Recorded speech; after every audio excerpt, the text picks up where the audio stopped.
Mana shu mavzuni o'rganish jarayonida statistikani ko'p o'rgandikda.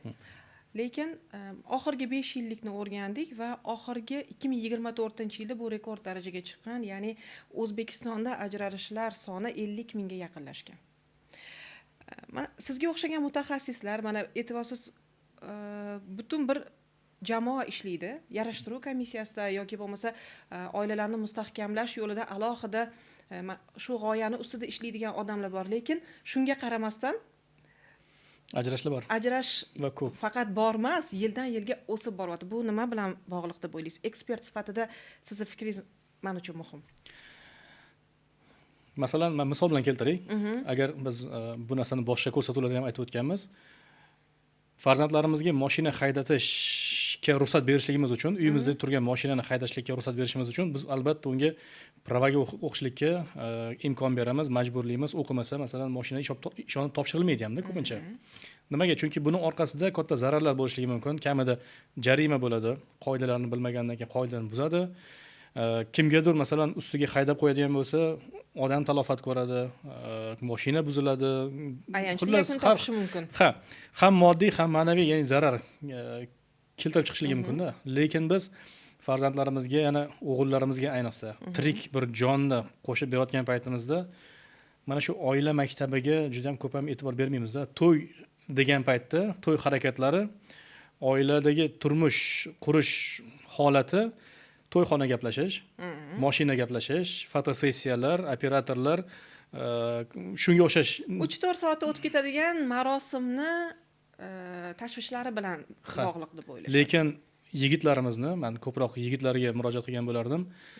Chunki o'zimiz hamjinsmizda. Bizdan birov xafa bo'lmasligi ham mumkin. Endi ayollarga gapiradigan bo'lsak, ularning o'zining temasi bor. Gapiradigan ayollar bor.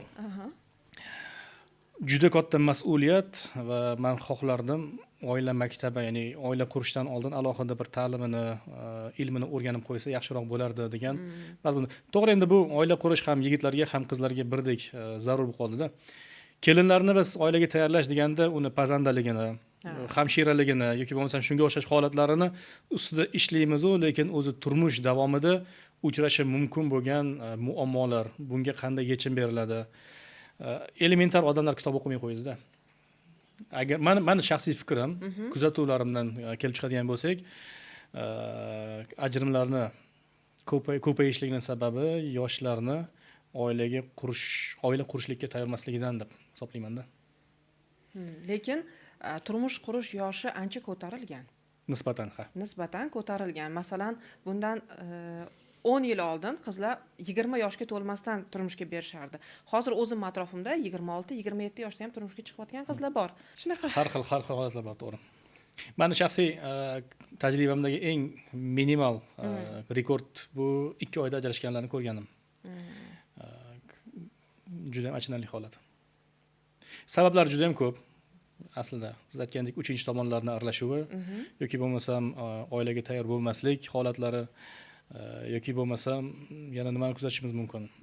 Shunchaki bir-birini tushunmaydi.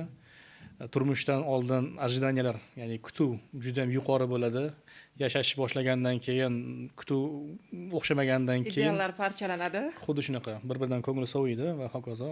Va ijtimoiy tarmoq ham ma'lum bir darajada ta'sir o'tkazadi deb o'ylayman. Qaysi ma'noda? Taqqoslash. Biz insonlar faqatgina o'zini yaxshi tomondan ko'rsataveradi, ideal hayotlarini ko'rsataveradi. Hamma havas qilaveradi va shunga nimaga bizda unaqami deb turib ba'zi opa-singillarimiz erlarini haliga nima qiladi-da, asabiylashtirib qo'yadi.